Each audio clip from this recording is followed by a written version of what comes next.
Manipuri Wari Pambi Senena Tabiriba Pumnamakpu Amuhana Taramna Oksari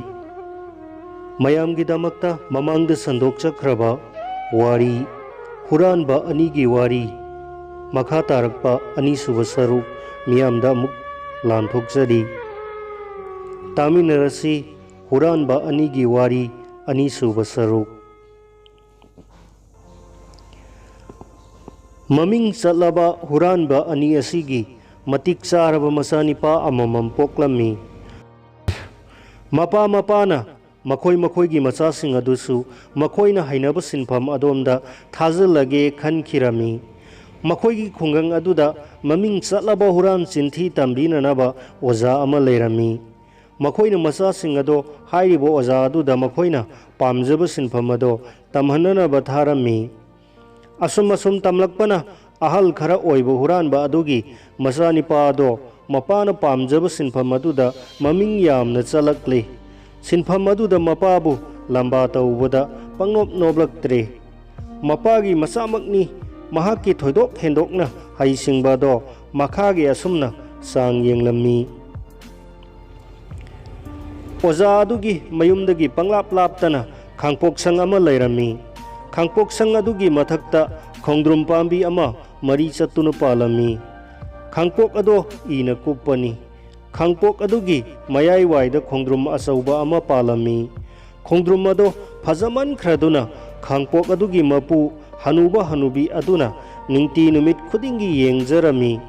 Kangpok Ado Asupki Matik Phalamdre Madudi Mathak Aduda Usi Ama Phauba Mapu Tahandana Kabu Ngamlamde Usi Amatana Hekkarubada Hatta Haudi Laibakna Singba Mayam Ama Taraktuna Hanuba Hanubi Anina Hipsariba Maphamado Hippayaramde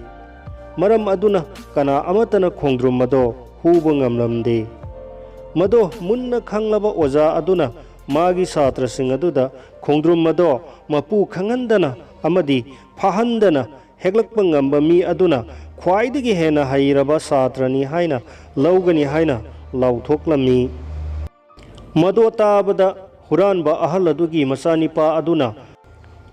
Mangamgani Haina Song Thoraklami Mahakna Huranba Satpada Thauri Amane Haudong Amane Amasung Thang Amatangani Sijanage Haibadusu Yabide Ahing Thengaklabada Huranba Naha Masa Aduna Haudong Adune Amadi Thauri Masa Adumane Puraduna Kangpok Aduda Thunglare Aduga Ahalani Aduna Sanari Buwari Ado Taduna Lairami Ngahak Taraga Manungi Wari Sanabado Lepkre Sanaram Bawari Aduna Lepkrabada Huranba Aduna Ahalani Ado Tumthakre Haina Leple Wari Aduna Lepkiba Pungkai Muk Lairaga Huranba Ado Kangpok Aduda Kakhatkre Mahakna Hek Kakhatkibaga Makum Marang Mayam Tumliba Ahalani Dugi Mathakta Taba Horakle Hanubi Aduna Thunamak Haugatuna Hanuba Ado Haudoklami Amasung Hairami Hanuba Khongdrum Huran Barakainoma Taureda Wahai Ado Hekta Bada Huranba Aduna Mana Purakliba Haudong Adugi Mangaksamda Khangmet Hek Me Lubada Haudong Aduna Meow Meow Haina Ani Ahumlak Khonglaklammi Mado Tabada Hanuba Aduna Hairai Nangbu Tadrabarane Haudongi Ne Khonglibase Tanja Asida Huranba Aduna Khongdrum Ado Thangna Kakthalami Amasung Thauri Aduna Kanna Punsilami Adubu Haujik Luribadi Mapuna Sufhandana Kamdona Pot Ado Pugadage Asini Hanuba Aduna Haudongi Haibado Hanubi Ado Itha Thajaramde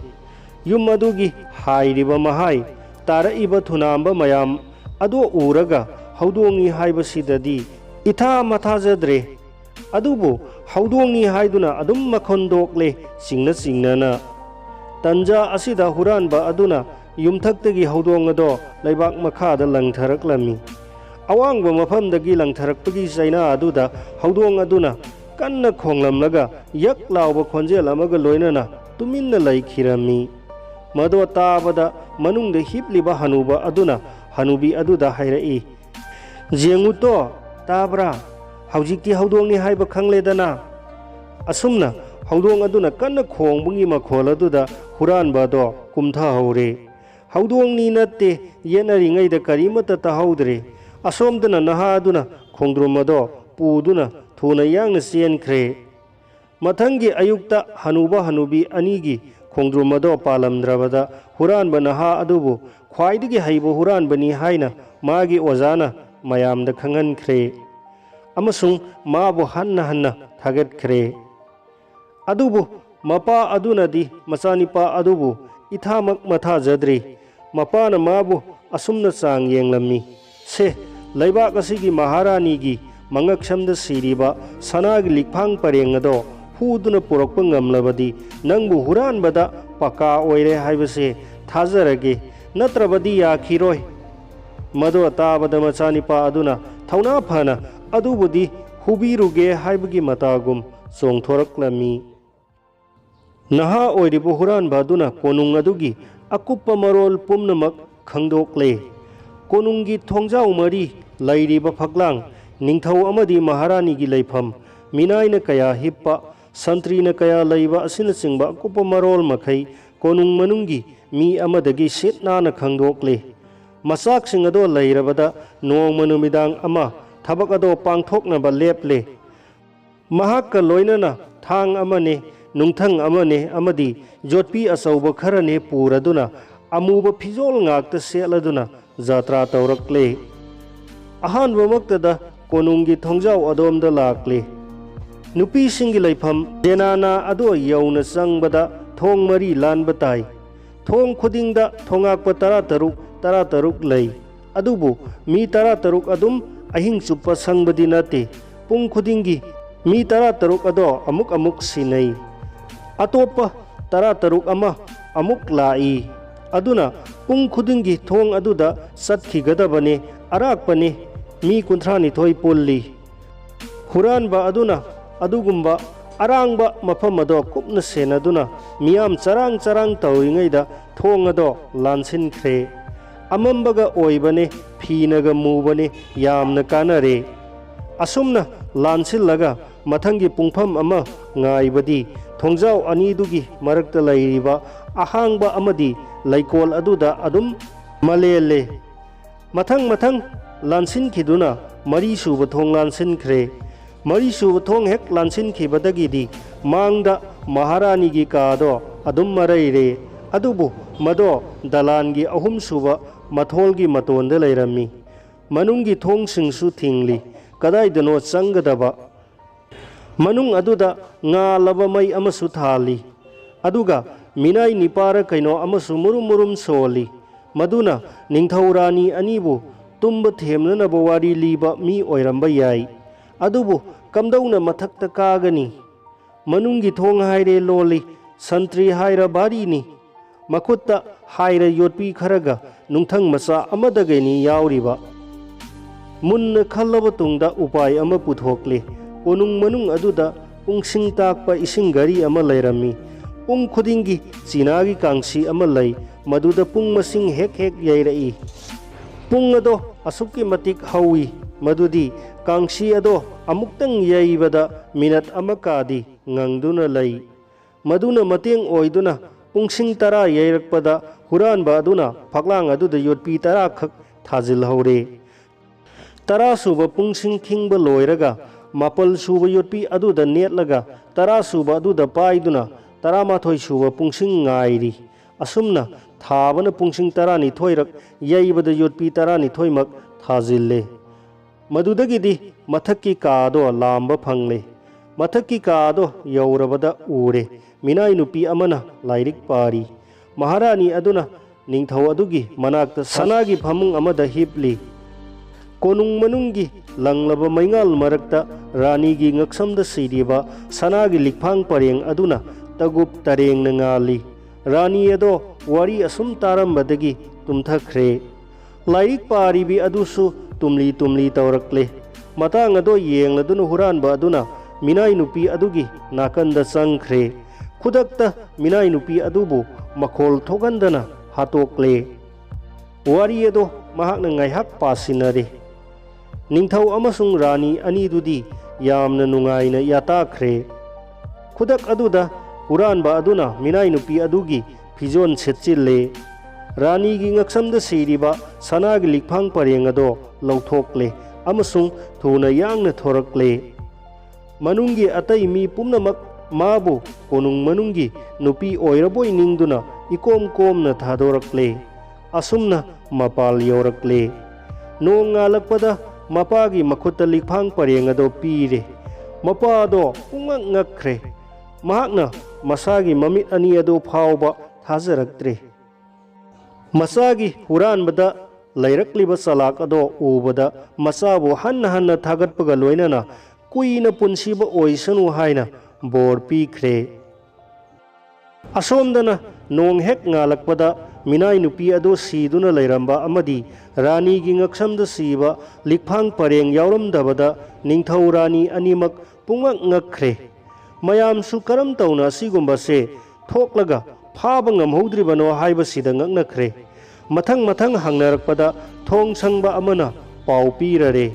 ngarang numidangdi minai nupi amatangdi mapal thokki tasengna huran khre haibado khanglabada ningthauna mihatpa adugi mari makhong kharadang piba ngamba mi aduda mana mathum chauna pigani haina lauthokre adubu mado arembada takre mamai thangda ningthauna ut ama puthoraknaba hukum taure ut adugi mananganda sana khangel ngaktana pik thanna haplaba khawani yansille aduga laibak adugi mafam khudingda chatnanaba yathang taure ut adubu ngak senanaba mi amasu haple ningthau adugi wakhalda mado rani gi sana hu khiba huranba aduna uraga soidna pamakani amadi mado phangnanaba soidna honarakani asini numit nini chupna ut ado sahar koire adubu khudong thiba karimata thoktre humni suba numit ki numidang wairamni ut senaba nupa aduna ut ado asum senaduna chalakpada sainyasi ama mafam amada mai hauraduna lainingduna lairami sainyasi ado rani gi sana huran khiba huranba aduni mahakna ut thauba nipa aduda hairami ichilinao karino tawbiri dubo ningthaugi uttagi bu kanana pot huran bigani haibage adugi sarupudi kumtha birakho hidak ngaiyak thakmi nakhisi ut thauriba nipa adusu sumlaboi khaladuna kumtharakle ut ado u amada punsille aduga hidak thakpa yaukhre huranba aduna ngaunanaba pot kaya hapchinduna hidak ado pithakle ngaiyak lairaga nipa ado nesa aduna fajana mayai karakladuna pangthaduna tumthakre khudong chabado lauraduna huranba aduna ut ado chingduna kana amatana phanglaroidaba mafamda thamkhre mathangi ayuk aduda ningthau aduna tare madudi ut thauba nipa ado sarakki nakal amada nisana ungduna tuduna lairamle amasung ut aduga sana aduga konana mangkhre mado tabada ningthau ado saubana mai haukhre sauman khibana huranba adubu phaba ngamba mida lupa lakh ama pigani lauthokre pawa se tarabada nahal makhai maming pangchat chattana lairakliba atopa huranba anisuba huranbagi masa adusu tan phana chare huranbado pharaga mana laurage leple hanadagi mana huranba ahal adugi masabu singnaraklibani mathangi numitki numidang wairamni huranba naha aduna nupigi phijet setchille aduga kapla duna yumthong khuding sangduna utki unsa machet amatang nirami mado phangdrabadi magi amatang pokchaba machani pado siba tare haijari asumna asum lakbana huranba ningthaugi sana hu khiba aduna lairiba mafam ado yorakle matam ado huranba nipa adudi yumda lairamde mado khangladuna huranbagi nupi adugi makhongda turaduna utki unsa machet amatang pinabidrabadi magi machanipa do siba tare haina kaplaga haijare huranbagi nupi aduna nupigi thamoi oibana nungsiba phaurakladuna hairaki ngaikho ai amuktang phangba ngambra yenge masi hairamlaga nupi aduna ꯎꯠ ꯐꯨꯝꯐꯝ ꯑꯗꯨ ꯇꯥꯟꯅ ꯆꯪꯈ꯭ꯔꯒ ꯃꯐꯝ ꯑꯗꯨꯗ ꯍꯪꯒꯥꯏꯔꯗꯨꯅ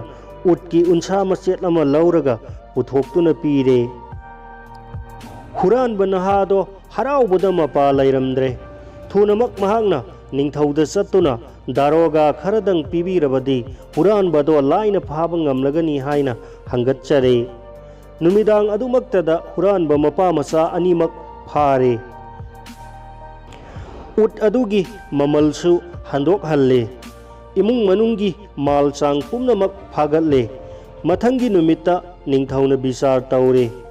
ꯕꯤꯆꯥꯔ ꯑꯗꯨꯗ ꯍꯨꯔꯥꯟꯕ ꯅꯤꯄꯥ ꯑꯗꯨꯅ ꯑꯍꯤꯡ ꯑꯗꯨꯗ ꯃꯤꯅꯥꯏ ꯍꯥꯠꯂꯝꯕ ꯁꯅꯥ ꯍꯨꯔꯥꯟꯕ ꯄꯨꯝꯅꯃꯛ ꯑꯗꯣ ꯃꯍꯥꯛ ꯃꯁꯥꯃꯛꯅꯅꯤ ꯍꯥꯏꯕꯗꯣ ꯌꯥꯖꯔꯦ